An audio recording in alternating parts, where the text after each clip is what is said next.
अस्सलाम वालेकुम नाज़रीन, प्रोग्राम खबर है मैं हूं आज आपके साथ सबीना पाशा।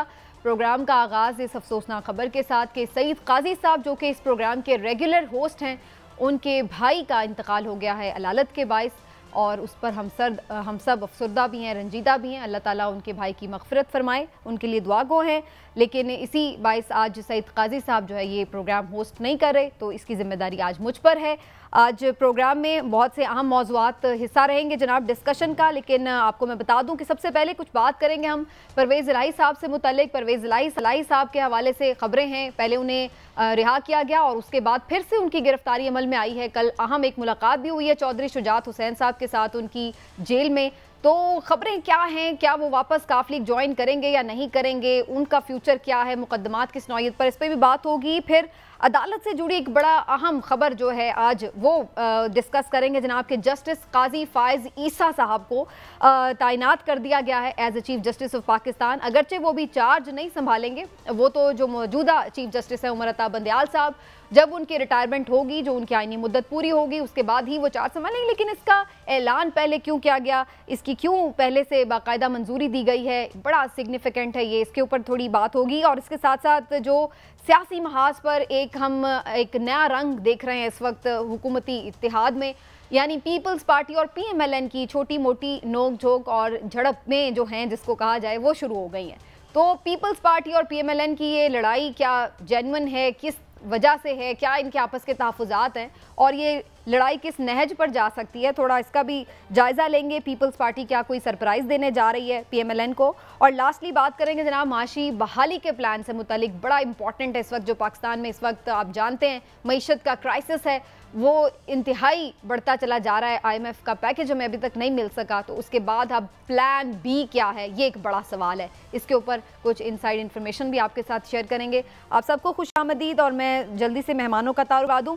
मेरे साथ आज जनाब चौधरी सरवर साहब मौजूद हैं जो कि साबिक गवर्नर पंजाब हैं और इस वक्त PMLQ के एक अहम कलीदी मेंबर हैं। तो उनसे कुछ PMLQ की जो पॉलिटिक्स है आइंदा की, उसके ऊपर तफसीली बातचीत होगी। शहजाद हुसैन भट्ट साहब जनाब मेरे साथ इस वक्त स्टूडियोज़ में मौजूद है, ब्यूरो चीफ लाहौर, जबकि आरिफ हमीद भट्टी साहब सीनियर तज्ज़ियाकार एंकर पर्सन दी आरिफ हमीद भट्टी भी हमारे साथ ज़ाहिर मौजूद है। तो भट्टी साहब आपको भी खुशामदीद, सबको जी खुशामदीद। और बात का आगाज़ करते हैं चौधरी सरवर साहब से, हमारे ऑनरेबल गेस्ट आज हमें ज्वाइन किए हुए हैं। चौधरी साहब बात यहीं से शुरू कर लेते हैं। परवेज़ इलाही साहब जो हैं वो ज़ाहिर है पहले काफ लीग का एक पार्ट थे, अब नहीं हैं, लेकिन चौधरी शुजात हुसैन साहब जो काफ लीग के सरबराह हैं, उन्होंने एक अहम मुलाकात की जेल में चौधरी परवेज़ इलाही साहब से। तो दोनों की क्या गुफ्तगू हुई, कुछ चौधरी साहब ने आपके साथ शेयर किया, क्या हालात हैं और क्या इस मकसद क्या था, एजेंडा क्या था इस मुलाकात का? सर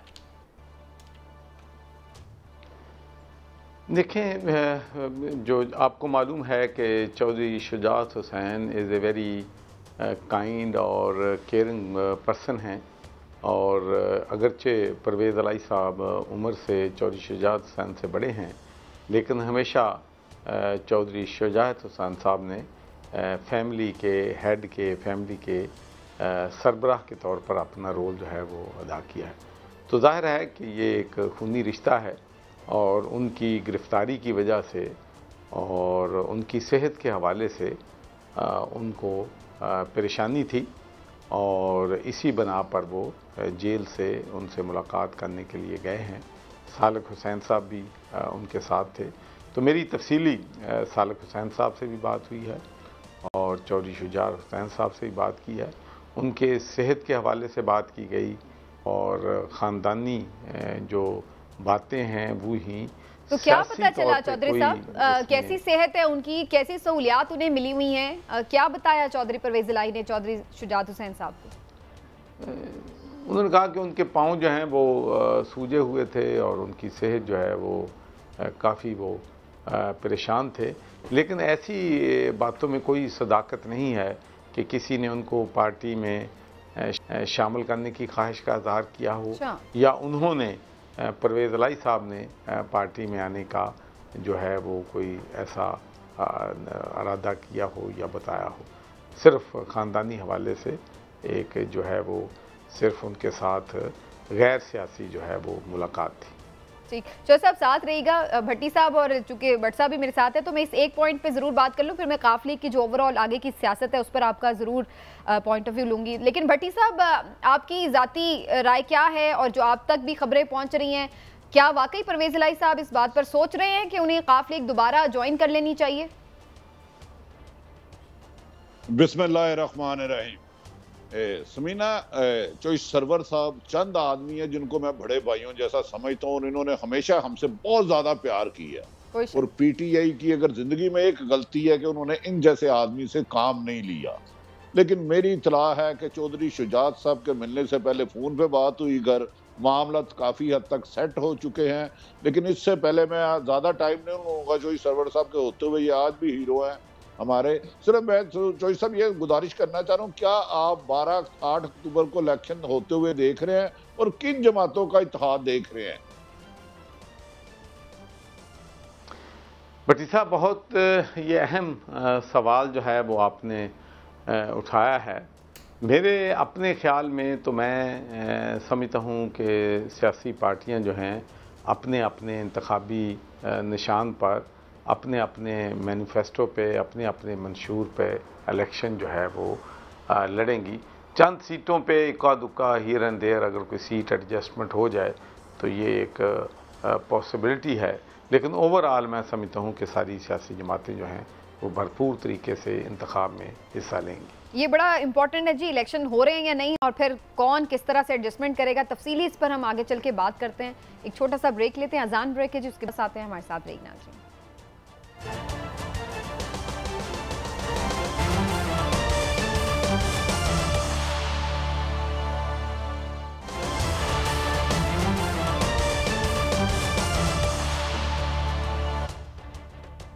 जी वेलकम बैक नाजरीन, और गुफ्तगू का सिलसिला आगे बढ़ाते हैं। भट्ट साहब भी मेरे साथ मौजूद हैं और चौधरी सरवर साहब भी हमारे साथ मौजूद हैं। उनकी तरफ ज़रूर मैं जाती हूँ, लेकिन मैं एक छोटा सा कह लें आपके ज़रूर उनसे इनसाइड इन्फॉर्मेशन ज़रूर हासिल करना चाहती हूँ कि अंदर हो क्या रहा है। तो भट्ट साहब, आपकी क्या खबर है, जो जहाँ पर है वहीं से इलेक्शन लड़ने का इरादा रखता है?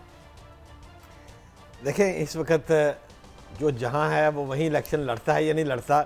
लेकिन सबसे पहले मैं मौके से फ़ायदा उठा लूँ, क्योंकि चौधरी सरवर साहब ने मुझे दरख्वास्त की थी और हुक्म है उनका, बड़े भाई हैं, कि जनाब उन्होंने एक मीटिंग में जाना है। लिहाजा मैं फौरी तौर पर अगर आप इजाज़त दें तो चौधरी सरवर साहब से एक सवाल करना चाहता हूँ। चौधरी साहब, आपने लंदन में सियासत को विन किया, फिर पाकिस्तान तशरीफ़ लाए, आप गवर्नर बने, एक हुकूमत फिर दूसरी हुकूमत गवर्नर बने, फिर आप मुस्लिम लीग काफ में तशरीफ़ ले आए हैं।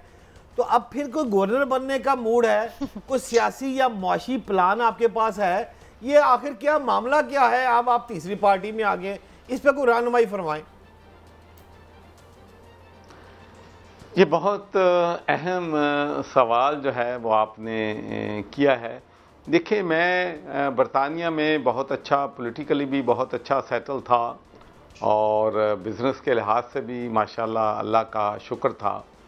और आज भी आपको मालूम है, भट्टी साहब चूँकि वहाँ पर बैठे हैं, कि लेबर पार्टी जो है बहुत बेहतर स्कॉटलैंड में और बरतानिया में परफॉर्म कर रही है और अगले साल इलेक्शन होने वाले हैं और जिसमें लेबर पार्टी का इक़्तिदार आने में बहुत ज़्यादा चांसेस हैं। मैं अगर आज भी चाहूँ तो अपनी नेशनलिटी बरतानिया की लेके वहाँ पर मेंबर ऑफ़ पार्लियामेंट बन सकता हूँ। और आप सबको मालूम है कि मेंबर ऑफ़ पार्लियामेंट बरतानिया में होना एक बहुत बड़े एज़ाज़ की बात होती है और वहाँ पर बैठ के आप अपने पाकिस्तान की और दुनिया के तमाम जो इंटरनेशनल इश्यूज़ हैं उनमें अपना जो है रोल अदा कर सकते हैं। लेकिन मैंने पाकिस्तान आने को जो है अवलियत दी, यहाँ पर आया।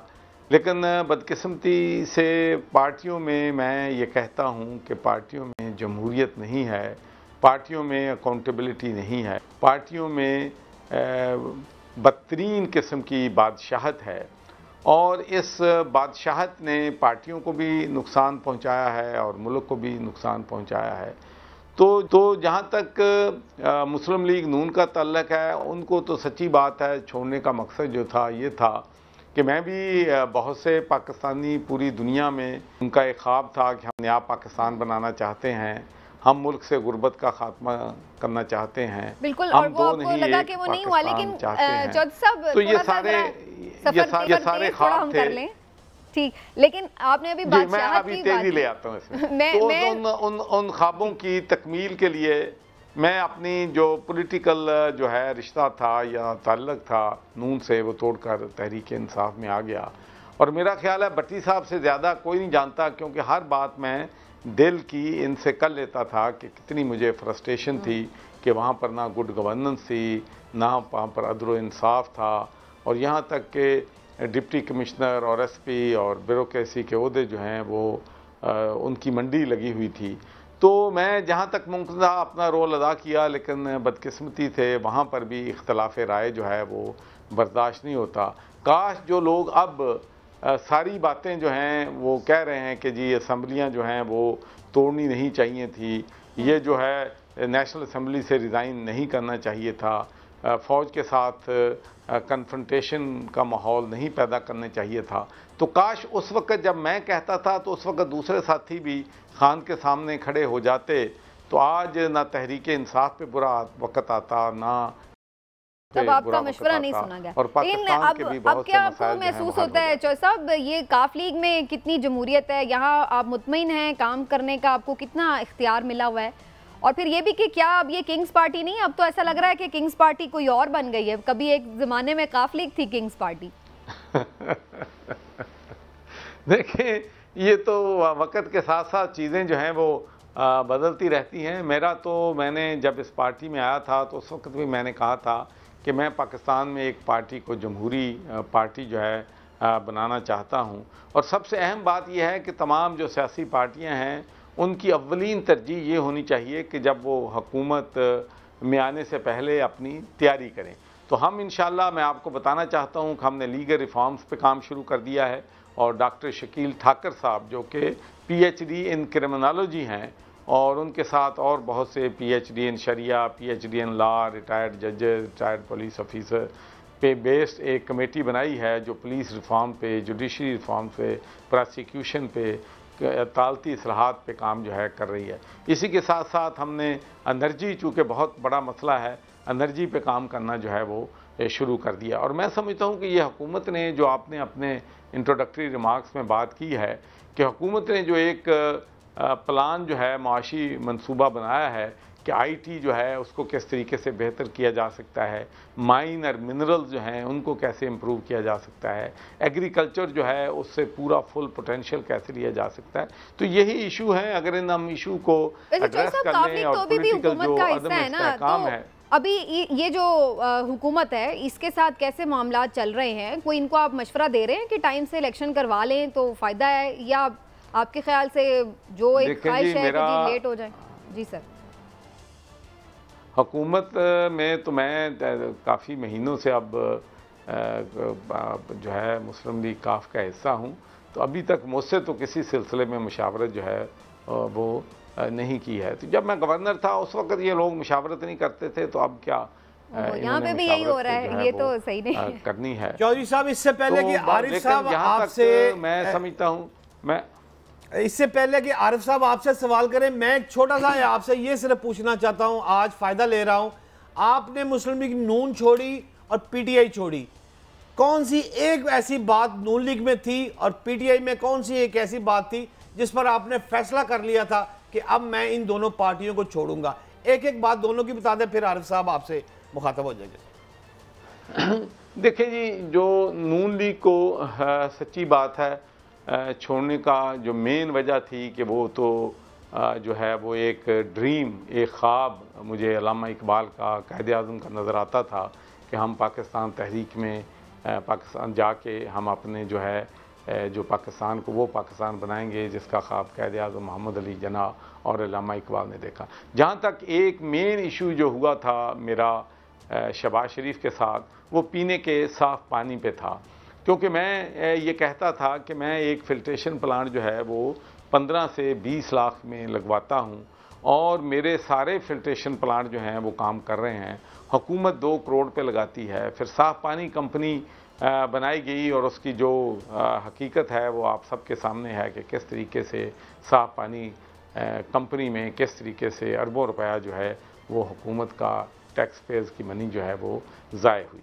तो जहाँ तक PTI का ताल्लुक है, वो तो सिर्फ सबसे बड़ी बात यही थी कि मशावरत जो है वो नहीं करते थे। और अब तो सारी दुनिया ये बात कह रही है, अब तो असद उमर साहब का बयान भी आपने देख लिया है, दूसरों का भी देखा है। लेकिन मुझे इन सीनियर लीडरशिप पे गिला ये है कि इनको चाहिए ये था कि वो खान साहब के सामने खड़े हो जाते, कहते कि सर ये चीज़ें जो हैं होंगी तो इससे हमारा नुकसान होगा। तो जो स्टैंड उनको लेना था वो नहीं लिया। और एक बात जो इंटरव्यू दिया है असद उमर साहब ने, जिससे मैं डिसएग्री करता हूँ कि ये बिल्कुल गलत बात है कि जमहूरियत में एक जो लीडर है उसकी मर्जी होती है कि जो वो फैसले करे, फाइनल डिसीजन उसका होता है, नहीं होता। किसी भी जमहूरी मुल्क में अगर नेशनल एग्जीक्यूटिव कमेटी के अगर 30 मेंबर्स होते हैं तो 16 मेंबर जो चाहें वो होता है। किसी दुनिया में किसी लीडर के पास जो है वीटो नहीं होता और ना वीटो होना चाहिए। इस वीटो की वजह से पाकिस्तान को नाकाबिले जमहूरी फैसले होंगे तो उसका रिजल्ट हमें नजर आता है। लेकिन भट्टी साहब, जो सवाल आपने अभी चौधरी साहब से किया था ना, मैं ज़रा वही सवाल आपकी तरफ लेके आना चाह रही हूँ, क्योंकि फिर मैंने आगे ये भी बात करनी है कि इलेक्शन में फिर किसने क्या करना है, इत्तेहाद। लेकिन सर, आपको लग रहा है कि इलेक्शन ये टाइम पे अब हो जाएंगे? क्योंकि दोनों तरफ से अब स्टेटमेंट्स तो ऐसी आ गई हैं। बिलावल ने भी कहा है कि तैयारी करें और PMLN भी तैयार अब नजर आ रही है, वो भी कह रहे हैं हम तैयारी करें। नहीं, ये इलेक्शन से फरार की तैयारी कर रहे हैं। अच्छा। पीपल्स पार्टी भी और नून लीग भी, ये मैं आपको यकीन से कहता हूँ। एक आपके इस प्रोग्राम में मेरे बड़े भाई हैं बरतानिया दौर के चोई सरवर साहब, इन्होंने पीटीआई में बहुत बुरा वक्त, मुझे पता है, इन्होंने अच्छी तजावीज को इग्नोर किया गया। इनका स्विमिंग पूल गंदा कर देता था एक पता नहीं गार्बर नाम था, उस्मान बुजदार, आके सारी मिट्टी आ जाता था। खैर इसको छोड़े। तो सर मेरी आपसे एक गुजारिश है, मुल्क में बज़ाहिर सियासी इस्तेकाम दूर दूर तक नजर नहीं आ रहा। ऐसा लग रहा है कि कोई एक जमात अक्सरियती पार्टी भी नहीं बन सकती, माशी तबाही भी बिल्कुल अरूज पर है। तो डू यू थिंक ऐसे में कौन सी, क्या कि नेशनल गवर्नमेंट बननी चाहिए या इलेक्शन टाइम पर हो तो कौन सी ऐसी जमात इस पोजीशन में है कि अकेली आकर इलेक्शन मुल्क के हालात बेहतर कर सके, इकॉनमी के खुसूसन? भट्टी साहब, बिल्कुल मैं ये समझता हूँ कि किसी जमात के पास माजिक नहीं है कि वो मुल्क के मुआशी हालात जो हैं उनको कंट्रोल कर सके और इन मुश्किल चैलेंजेस से, इन बहरानों से हमें जो है वो निकाल सके। सबसे बड़ी जो हमारे मुल्क की प्रॉब्लम है वो करप्शन है। करप्शन कैंसर बन गई है। जितने भी फेडरल गवर्नमेंट के डेवलपमेंट फंड्स हैं, जितने प्रोविंशियल गवर्नमेंट्स के फंड जाते हैं, उनमें से बदकिस्मती से आधा पैसा ब्यूरोक्रेसी और सियासतदान या दूसरे लोग जो हैं जो ठेके देते हैं उनकी जेबों में चला जाता है। मुल्क डूब रहा है और करप्शन हमारे मुल्क में बढ़ रही है। तो मैं तो चूँकि एक डेमोक्रेट हूँ और मैं समझता हूँ कि पहली बात तो यह है कि 13 अगस्त से एक दिन भी ज़्यादा इस हुकूमत को हुकूमत करने का हक जो है वो नहीं है। हर सूरत में जो असम्बलियाँ हैं वो डिसॉल्व होनी चाहिए और अगर मुल्क की तमाम सियासी कुव्वतें एक प्लेटफार्म पे इकट्ठी होके मुल्क के इंटरेस्ट में कोई फ़ैसला करती हैं तो मुझे जो है उससे कोई जो है वो शिकायत नहीं होगी। लेकिन मैं फिर भी समझता हूँ कि इलेक्शन जो है वो वक्त पर जो है वो होने चाहिए ताकि आने वाली हुकूमत जो है वो सख्त किस्म के फैसले कर सके। जी सर। समीना, मैं चोई साहब से एक चोई साहब गुजारिश ये है कि आप हमेशा जमहूरियत पर यकीन रखते हैं, इंतकाम की सियासत को आपने हमेशा रद्द किया।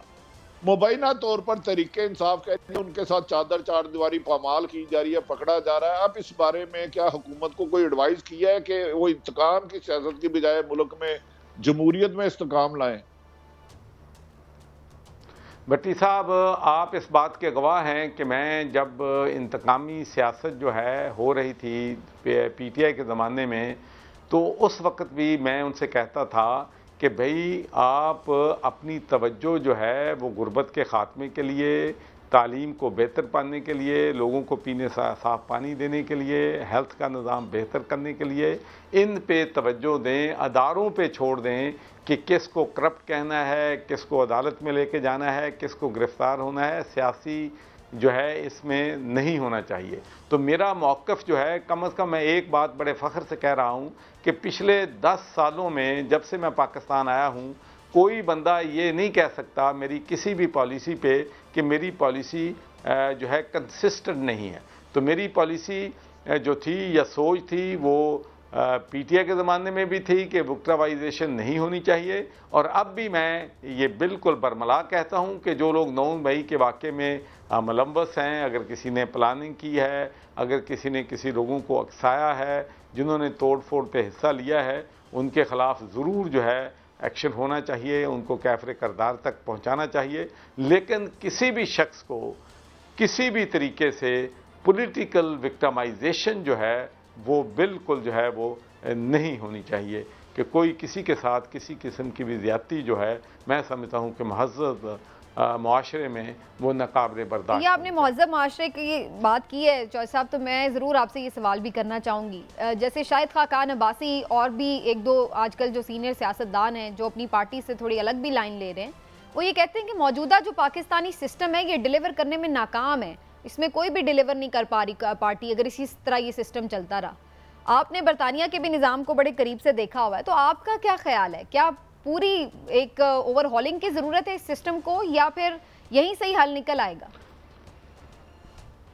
नहीं, यहाँ से हल कोई नहीं निकलेगा, ये जो चाल बेढंगी है वैसे ही चलेगी।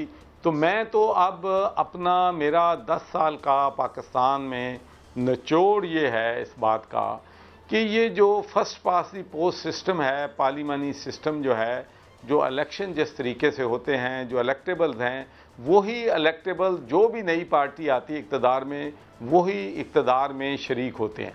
तो मैं तो जेन्युइनली एंड पैशनेटली बिलीव करता हूँ कि अगर हमने, और फिर जो सिस्टम है इसमें मंडी लगती है, कोई अब शख्स जो है अपनी ईमानदारी पे, अपनी दयानतदारी पे, अपने करैक्टर पे जो है इलेक्शन नहीं जीत सकता। पैसे का अब इलेक्शन में इतना अमल दखल हो गया है कि कोई शख्स बगैर पैसे के लोकल गवर्नमेंट में, बल्दियात में काउंसलर या चेयरमैन भी नहीं बन सकता।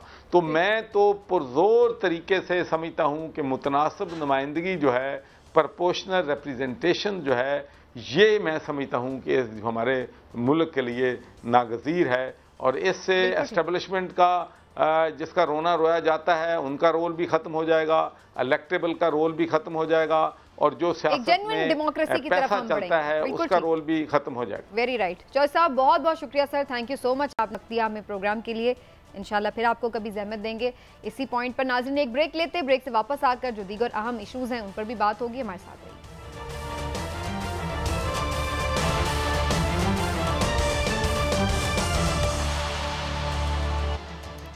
जी वेलकम बैक नाज़रीन। और जैसा कि प्रोग्राम के शुरू में मैंने आपसे जिक्र किया था, जस्टिस काजी फ़ाइज़ ईसा साहब की जो तैनाती की मंजूरी है वो दे दी गई है बाकायदा तौर पर, और 3 माह कबल दे दी गई है। अगरचे अभी वो फौरी तौर पर ज़ाहिर ओहदा तो नहीं संभालेंगे, वो तो सितंबर में ही जाके ओहदा संभालेंगे, लेकिन इसकी आखिर ज़रूरत क्या पेश आई और क्या इसकी अहमियत है, इसके ऊपर बात करना बड़ा ज़रूरी है। पहले भट्टी साहब से इस पर कमेंट लेती हूँ। भट्टी साहब, आपको क्या नज़र आ रहा है सर, इसकी क्या वजह नज़र आती है रूटीन से हटकर कि इतनी देर पहले, हालांकि जो चीफ जस्टिस सुप्रीम कोर्ट है वो तो एक अपने ऑर्डर के मुताबिक बन ही रहा होता है, तो ऑब्वियस था कि उन्होंने ही आना है, कोई पिक एंड चूज तो है नहीं था। शमीना, आपके सवाल में भी जवाब है। जरूरत क्या पेश आई? बदकिस्मती है, पाकिस्तान में आइन और कानून तलाश गुमशुदा है, वो पाकिस्तान की 4 दीवारी में आ नहीं सकता। देखें, मैंने अपनी जिंदगी में पहला ऑर्डर देखा है चीफ जस्टिस ऑफ पाकिस्तान जो उमर अताब बंदयाल है, उन्होंने कहा था 14 मई को इलेक्शन होंगे, और तमाम आईनी माहिरीन कह रहे थे नामुमकिन है कि सुप्रीम कोर्ट के हुक्म की वायलेशन 75 साल में पहली हुई है। जब उसके हुक्म का कुछ नहीं हुआ, ये पाकिस्तान है, इसमें हर चीज पॉसिबल है, बदकिस्मती है जो कि नहीं होनी चाहिए। तो बट साहब, आपकी क्या इस पे इंफॉर्मेशन भी है, और फिर दूसरा ये कि ऐसा नहीं है कि इससे तो जो मौजूदा चीफ जस्टिस है वो क्या फील करेंगे, क्या वो कोई दबाव है, कोई मैसेज दिया गया उन्हें? देखिए समीना, बात यह है कि जी का जाना ठहर गया। कुछ चीज़ें होती हैं ज़िंदगी में, वो अप एंड डाउन चल रहे होते हैं। अब काजी फ़ाइज़ ईसा ने आना तो था ही, और सदर मुमलिकत ने इसका जनाब मंजूरी भी दे दी, 3 माह पहले भी दे दी, लेकिन ये कोई फूलों की सेज नहीं है, ये कांटों का ताज होगा। काजी फ़ाइज़ ईसा को आने वाले दौर में जो बहुत टफ काम है वो अब करना है। और आप देखें ना कि मौजूदा इलेक्शन होते नज़र नहीं आ रहे, फिलहाल तो मुझे तो नहीं नज़र आ रहे जो इस वक्त सूरत हाल है, लेकिन इन हालात में जब काजी फ़ाइज़ ईसा आते हैं तो फिर क्या लेते हैं? अच्छा, काजी फ़ाइज़ ईसा जो हैं वो एक दबंग शख्सियत के मालिक है, इसमें तो कोई दो राय है ही नहीं। और वो रूटीन के चीफ जस्टिस नहीं हो सकते। वो एक इस तरह के हैं कि वो 100 मोटो लेकर वो उड़ा पड़ा कर इधर से उधर करने की अहलियत रखते हैं, लेकिन अब करते क्या है ये आने वाला वक्त बताएगा। लेकिन उसमें तो अभी कुछ कानून साजियां भी रुकावट है ना, जिनके ऊपर अभी फैसले होने बाकी हैं। भट्टी साहब, ये जो 2 बड़े अहम कानून अभी बने थे, रिव्यू वाला भी, फिर ये 184(3) सुओ मोटो वाला भी, तो ये वाले जो प्रोसीजर वाला जो बिल देखिए, ये एक्ट के तहत नहीं बन सकते थे, गैर कानूनी बनाया, गैर आईनी बनाया, आइन से नखराफ किया, कानून की वायलेशन की है। आइन से नराफ करने की सजा मौत है, लेकिन बदकिस्मती है पार्लियामेंट अपने आप को अदालतों से भी मुकद्दस समझती है। देखे, पाकिस्तान में बज़ाहिर तो मीडिया भी आजाद है, मीडिया आजाद इतना है, मैं अपने हद तक मानता हूँ। तो बात ठीक हो गई भट्टी साहब, लेकिन बात ये है कि इनके फैसले तो होने हैं ना, तो क्या फिर वो अगले चीफ जस्टिस आके करेंगे, यही चीफ जस्टिस करेंगे? ये तो फिर आपको लग रहा है कि इसमें कोई इंटरलिंक्ड है मामला, इसी वजह से पहले नोटिफिकेशन किया गया? देखें, है इंटरलिंक तो है। देखें, इन्होंने क्या करना है, जो चीफ जस्टिस अपना हुक्म करके 14 मई कह रहे थे, इससे 1 इंच भी पीछे नहीं हटूंगा। यूसुफ रजा गिलानी साहब को आपने घर भेज दिया, नवाज शरीफ को भेज दिया, अब शहबाज शरीफ तो उसूलन 14 मई के बाद एक दिन नहीं रहना चाहिए। निगरान हुकूमत पूरी कुल कायनात के तमाम आईनी माहिरीन से पूछ ले, 90 दिन से 1 दिन आगे नहीं रह सकते। जिस मुल्क में आइन कानून ना हो तो छोड़े, हम सब कीड़े मकोड़े हैं, 2-4 पाँव में आते हैं, मर जाएंगे, सो वट, नए आ जाएंगे, गुलाम आ जाएंगे। खासी गुलामों की तादाद है 23 करोड़ में। चलिए, हम देखते हैं कि इसके ऊपर हमें कोई कानूनी राय अगर मिल सकेगी तो इस पर फिर भी बात कर लेंगे। थोड़ा आगे बढ़ जाते हैं जी टॉपिक में और बात कर लेते हैं कुछ पॉलिटिकल मामलात की। पीपल्स पार्टी PMLN, भट्टी साहब बड़े स्ट्रांगली कन्विंस्ड हैं कि इनकी लड़ाई बड़ी ज़्यादा है, लेकिन भट्टी साहब, इसमें लड़ाई किन इश्यूज़ पर है और जीतेगा कौन? क्या आपको नज़र आ रहा है, ये सिर्फ दिखावे की लड़ाई है या सच्ची मुच्ची लड़े हुए हैं? देखिए, जीतेगा तो अंपायर यकीनन, इसमें खिलाड़ी अब इतना मैटर नहीं करते। दोनों के पास इतनी स्ट्रेंथ नहीं है कि वो विकेट पे खड़े होके 20 ओवर का मैच खेल सके। अब 2 CV गए हुए हैं, दोनों CV ही मुतमईन नहीं कर सके। अब आप अंदाजा करें ना, शाहिद खान अब्बासी खुद मुस्लिम लीग नून के वजीर आज़म रहे हैं और लंदन में आके इश्तिहारी मुल्ज़म मोहतरम नवाज शरीफ साहब से मुशावरत कर रहे हैं। डू यू थिंक, आपको पता है दुबई आसफ अली जरदारी सब बीमार हुए, लेकिन इलाज करने कौन कौन उधर खबर लेने गया? तो जब आप बोर्ड का फैसला, पर्ची का फैसला बंद कमरों में करेंगे और हुकूमत का इंतखाब करने की बजाय हुकूमतें मुसल्लत करेंगे, तो बेहतरी के रास्ते नहीं निकलते, रास्ते मजीद दुश्वार और मंजिल दूर हो जाया करती है। ये मेरी राय है, कल क्या होगा गैब का इल्म तो मुझे इतना नहीं है। लेकिन आपको क्या नजर आ रहा है भट्ट साहब, ये जो जरदारी साहब पहले लाहौर में भी काफी टाइम गुजार के गए हैं, कोई खातिर खा बड़ा नाम तो नहीं वैसे वो जोड़ सके अपने साथ, लेकिन PMLN इस बात पे बड़ी अपने तहफुजात रखती थी कि एक ये दर लेना है इन्हें। देखिए समीना, बात ये है कि इस वक्त रोटी एक है और खाने वाले 2 हैं। अब रोटी छीननी तो पड़ेगी आपको। 14 अगस्त से पहले निगरान हुकूमत का क्याम तो लाना है, शहबाज शरीफ को घर जाना है, ये इसमें तो कोई रुकावट है ही नहीं, मैं समझता हूँ। अब जो निगरान हुकूमत आ रही है तो उसमें निगरान वजीर आजम बहुत अहम है। इस सिलसिले में अब रोटी फिर एक हो गई। वो कहते हैं अपना, वो कहते हैं मेरा, बिल्कुल दुरुस्त फरमा रही है। अब पीपल्स पार्टी ने छीन लिया है नजम सेठी से चेयरमैन PC बोर्ड का। वो उन्होंने कहा वजारत खेल मेरी है, लिहाजा मेरी है, वो ले ली उसने। अब ये बात मेरी इतला के मुताबिक नवाज शरीफ साहब को पसंद नहीं आई कि उनसे ये ओहदा क्यों लिया गया। लिहाजा खबर दे रहा हूं आपके प्रोग्राम में कि इस वक्त नजम सेठी घोड़ा होगा निगरान वजीर आजम के लिए नवाज शरीफ की तरफ से, और दूसरा नाम मोहसिन बेग का अभी तक कायम है। जी, भट्टी साहब बैठे हुए हैं, जंगीर तरीन के दोस्त हैं, इनसे पूछें। सुमीना, मैं अर्ज करूं जी सर, हुक्म करें। मैं अर्ज करूं जी, वजीर आजम मैटर ही नहीं करता। आप जब छोटी थी याद करें, मैं उस वक्त आपके प्रोग्राम देखता था। एक खिलौना होता है चाबी वाला, जो चाबी देता है ना, खिलौना उसकी मर्जी से चलता है। यहाँ एक रिमोट कंट्रोल से छोटा सा चलते हैं, हम ब्रेक लगाते हैं, वो आगे चले जाता है, आगे पीछे जाता है। वजीर आजम बेचारा क्या बेचता है, छोड़े। इधर 155 वाला बाहिर है, 86 सीटों वाला वजीर आजम बच चुके बैठा हुआ है। इन बेचारों के हाथ में कुछ नहीं है, हाथी के दांत खाने को। हाँ, पीपल्स पार्टी की क्या गेम है लेकिन भट्टी साहब, पीपल्स पार्टी की क्या गेम है? ये क्या जहांगीर तरीन को अपने साथ मिला लेगी तो पीएमएलएन तो फारिग हो जाएगी ना, फिर इनकी ज्यादा हो जाती हैं सीटें। देखें, जब तक एक अहम गिरफ्तारी जिसकी तवक्को की जा रही है जून में होती है या नहीं होती, मुबैना खबरें हैं, उस वक्त तक मुझे तो इलेक्शन होता हुआ ही नजर नहीं आता। मुझे तो, मैं बीइंग रिपोर्टर हूं, हो सकता है 8 को हो जाए लाजमी इलेक्शन, जिस वक्त अहम गिरफ्तारी नहीं होती उस वक्त तक इलेक्शन होता हुआ नजर नहीं आ रहा। क्यों 13 का ये हाल है, इकानमी आपको पता कहां पहुंच गई है। ये बजट इन्होंने क्या दिया है, जिस मुल्क में मुसल्लह हुकूमत 2 सूबों में निगरान हो 90 दिन के बाद, वहां आइन कानून क्या है। वो आप कोशिश करें, आप वज़ीर आज़म बन सकती हैं, लेकिन खैर अल्लाह ना करे आप बने, मेरी तो दुआ है। बट सब बन जाए वो आपका चांस बन सकता है भट्टी साहब, निगरान वजीर आजम के लिए हम भी एक नाम फ्लोट कर दें वैसे। भट्टी साहब बड़े क्रेडिबल। मैं तो दोनों को कबूल नहीं होगा अगर वजीर आजम। इसीलिए तो कह रही हूँ सही fair and fair, free and fair election तो तभी होंगे ना दोनों तरफ से, जब को नाकाबिले कबूल हो। नहीं, पाकिस्तान में सिलेक्शन होते हैं अदब एहतराम से, इलेक्शन का हम नाम बदनाम करते हैं। इलेक्शन तो होंगे लेकिन होगी तो सिलेक्शन। भट्टी साहब, जर्नलिस्टों का दौर आ गया है, पंजाब का हो और अगला प्राइम मिनिस्टर भी जर्नलिस्ट आ रहा है, तो आप तो जनाब सबसे अहम आदमी, क्यों आप रेस से बाहर हो रहे हैं इस वक्त? नहीं, मैं माफी चाहता हूं, जर्नलिस्ट का दौर, जर्नलिस्टों का दौर नहीं है। मैं इसकी तशरीह में नहीं जाना चाहता। जर्नलिस्ट निसार उस्मानी, IH राशिद, बरना साहब, अब तो फार सेल है। तो अल्लाह ताला इस कीमत में, अब इस उम्र में बिकने का ना नौबत दे।